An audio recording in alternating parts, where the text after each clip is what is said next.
Friends, तो कैसे हैं आप लोग। आज हम करेंगे क्लास 8 की एनसीईआरटी बुक अवर पास्ट से हिस्ट्री का 4th चैप्टर, जिसका नाम है tribals, Dikus and vision of a golden age. इस वीडियो में हम 4th चैप्टर के क्वेश्चन आंसर करेंगे। ये वीडियो इंग्लिश मीडियम स्टूडेंट्स के लिए है और मैं आपको बता दूं कि इससे पहले मैं चैप्टर 1st, 2nd और 3rd के क्वेश्चन आंसर भी प्रोवाइड कर चुकी हूँ, जिसकी मैंने एक सेपरेट प्लेलिस्ट बनाई है, जिससे आपको सीरियल वाइज चैप्टर मिल जाएंगे हिस्ट्री के। उस प्लेलिस्ट का लिंक मैंने आपको डिस्क्रिप्शन बॉक्स में दे दिया है, तो आप वहां से देख सकते हैं। तो चलिए ये वीडियो शुरू करते हैं। क्वेश्चन नंबर 1 है फिल इन द ब्लैंक्स। पहला स्टेटमेंट है the British described the tribal people as dash, यानी कि अंग्रेज़ों ने आदिवासियों को कैसे डिस्क्राइब किया था।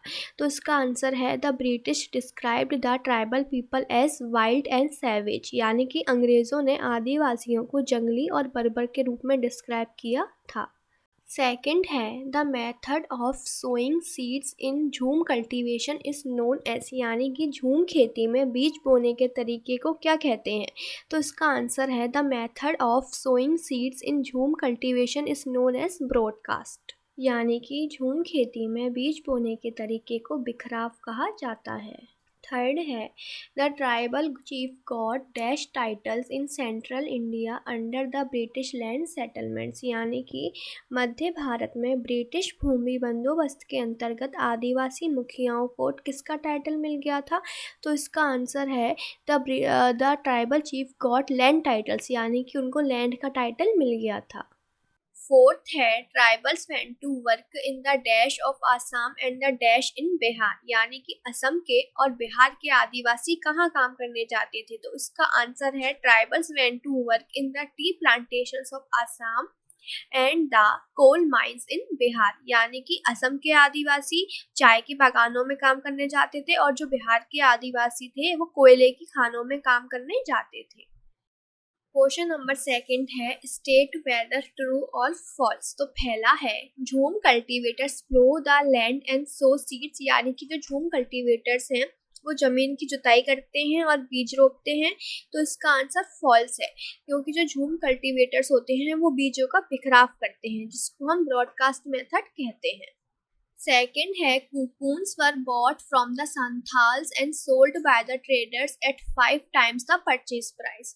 इसका मतलब है व्यापारी संथालों से cocoons खरीदकर उसे 5 गुना ज्यादा कीमत पर बेचते थे। तो इसका आंसर ट्रू है।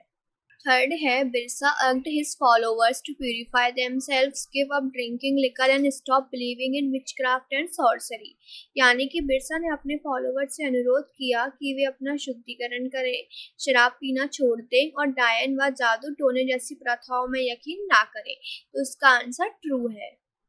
फोर्थ और लास्ट है the British wanted to preserve the tribal way of life, यानी कि जो अंग्रेज थे वो आदिवासियों की जीवन पद्धति को बचाए रखना चाहते थे। तो इसका आंसर फॉल्स है, क्योंकि वो उनकी जीवन पद्धति को खत्म करना चाहते थे। क्वेश्चन नंबर 3 है what problems did shifting cultivators face under British rule, यानी कि जो शिफ्टिंग कल्टीवेटर्स थे वो ब्रिटिश रूल के अंदर क्या क्या प्रॉब्लम फेस कर रहे थे।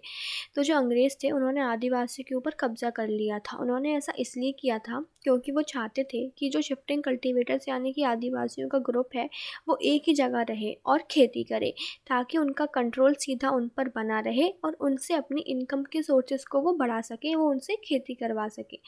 तो शिफ्टिंग कल्टीवेटर से वो बहुत सारी प्रॉब्लम फेस कर रहे थे। तो उनमें से पहली प्रॉब्लम है the British had forced the shifting cultivators to stay in one place for their selfishness. Due to this the freedom of shifting cultivators was badly affected. इसका मतलब है कि अंग्रेज़ों ने अपने स्वार्थ के लिए शिफ्टिंग कल्टीवेटर्स को एक जगह रहने पर मजबूर कर दिया था। इससे शिफ्टिंग कल्टीवेटर्स की फ्रीडम पर बहुत ज़्यादा बुरा असर पड़ा था। सेकेंड है the fields did not produce good yields, खेतों में अच्छी पैदावार नहीं हो रही थी। स्टिल दे हैड टू पे revenue fixed by the British, इसके बाद भी उन्हें जो रेवेन्यू फिक्स्ड किया गया था ब्रिटिशर्स के द्वारा वो उन्हें पे करना पड़ रहा था। थर्ड है they were not allowed in reserved forest and practice shifting cultivation, यानी कि उन्हें रिजर्व्ड फॉरेस्ट में जाने की इजाज़त नहीं थी। रिजर्व फॉरेस्ट कुछ ऐसे फॉरेस्ट थे जो कि अंग्रेज़ों के द्वारा रिजर्व करे गए थे कि उसमें कोई नहीं जाएगा, तो उन्हें रिजर्व फॉरेस्ट में जाने की इजाज़त नहीं थी और वो शिफ्टिंग कल्टीवेशन यानी कि झूम खेती भी प्रैक्टिस नहीं कर पा रहे थे। यानी कि जो उनका ब्रॉडकास्ट मेथड है जिसमें वो बीज बिखेर कर खेती करते हैं वो प्रैक्टिस नहीं कर पा रहे थे। As a result they had to move to other areas, इस कारण से उन्हें दूसरे इलाकों में जाना पड़ रहा था। क्वेश्चन नंबर 4 है how did the powers of tribal chiefs change under colonial rule, यानी कि कॉलोनियल रूल के अंदर जो ट्राइबल चीफ्स की पावर है यानी कि आदिवासी मुखियाओं की पावर है वो किस तरह से चेंज हो गई थी। तो अंग्रेज़ों के आने से पहले बहुत सारे एरियाज़ में ट्राइबल चीफ्स यानी कि आदिवासी मुखियाओं का इम्पॉर्टेंट प्लेस होता था।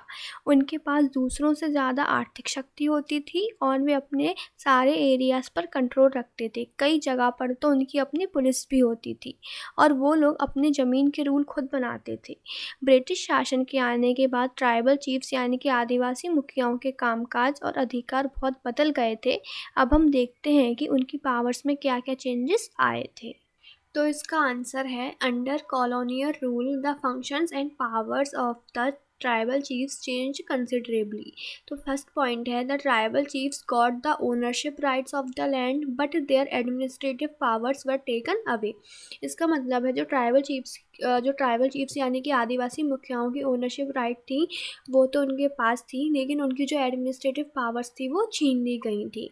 सेकेंड पॉइंट है they were bound to obey the rules made by the British authorities, यानी कि उन्हें ब्रिटिश अथॉरिटी के द्वारा जो रूल बनाए गए थे उनको मानना पड़ रहा था।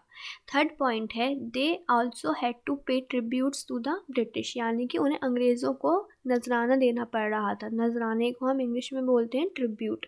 और फोर्थ पॉइंट है they had to discipline the tribal groups on behalf of the British, यानी कि उन्हें अंग्रेज़ों के हिसाब से अपना जो ट्राइबल ग्रुप है उसको डिसिप्लिन में रखना पड़ रहा था। क्वेश्चन नंबर 5 है what accounts for the anger of the tribals against the Dikus, यानी कि दीकुओं से आदिवासियों के गुस्से के क्या कारण थे। तो पहले हम जानते हैं कि दीकू किसे कहते थे। तो जो बाहरी लोग आदिवासियों के जंगल पर अतिक्रमण करते थे उन्हें दीकू कहते थे। अब हम दीकुओं से आदिवासियों के गुस्से के कारण भी जानते हैं। तो पहला कारण है the land policies of the British were destroying there traditional land system, यानी कि जो ब्रिटिश के द्वारा बनाई गई लैंड पॉलिसीज़ थी वो उनके ट्रेडिशनल यानी कि आदिवासियों के ट्रेडिशनल लैंड सिस्टम को ख़त्म कर रही थी। सेकंड है Diku wanted the tribals to leave jhum cultivation and do permanent farming, यानी कि दीकू चाहते थे कि आदिवासी झूम खेती छोड़कर परमानेंट फार्मिंग करना चालू कर दें। थर्ड पॉइंट है the tribal tribes did not like the religious customs and rights of the Diku people and did not like the interference of the Dikus in their customs, यानी कि आदिवासी कबीलों को दीकू लोगों के धार्मिक रीति रिवाज और संस्कार पसंद नहीं थे और वे अपने रीति रिवाजों में दीकुओं का इंटरफेरेंस नहीं चाहते थे। फोर्थ और लास्ट पॉइंट है their familiar way of life seemed to be destroying, यानी कि उनकी जो परिचित जीवन पद्धति है वो उन्हें नष्ट होती दिखाई दे रही थी। क्वेश्चन नंबर 6 है what was Birsa's vision of a golden age, why do you think such a vision appealed to the people of the region. इसका मतलब है बिरसा की कल्पना में स्वर्ण युग किस तरह का था। आपकी राय में यह कल्पना लोगों को आकर्षित क्यों कर रही थी। तो इसका आंसर है in the golden age of Birsa the Mundas lived a good life, constructed embankment, tapped natural spring, planted trees and orchards and practised cultivations to earn their living. इसका मतलब है बिरसा के स्वर्ण युग में मुंडा लोग अच्छा जीवन जीते थे, तट बांधते थे, कुदरती झरनों को कंट्रोल में करते थे, पेड़ और बाग लगाते थे और पेट पालने के लिए खेती किया करते थे। सेकेंड पॉइंट है in that fictional era the Munda people did not shed the blood of their relatives, they lived their lives honestly, यानी कि उस काल्पनिक युग में मुंडा लोग अपने रिश्तेदारों का खून नहीं बहाते थे, वे अपना जीवन ईमानदारी से जीते थे।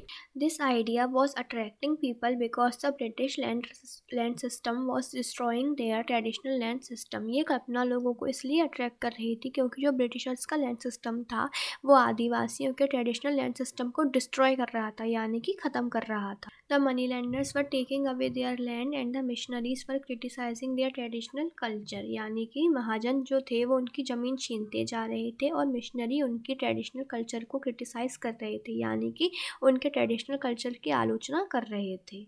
तो बस ये चैप्टर ख़त्म हुआ। अब मैं नेक्स्ट वीडियो चैप्टर 5 के क्वेश्चन आंसर के ऊपर लेकर आऊँगी इंग्लिश मीडियम स्टूडेंट्स के लिए। तब तक के लिए अगर आप लोगों को मेरे पढ़ाने का तरीका अच्छा लगा है तो मेरी वीडियो को लाइक और चैनल को सब्सक्राइब करें। Thank you for watching.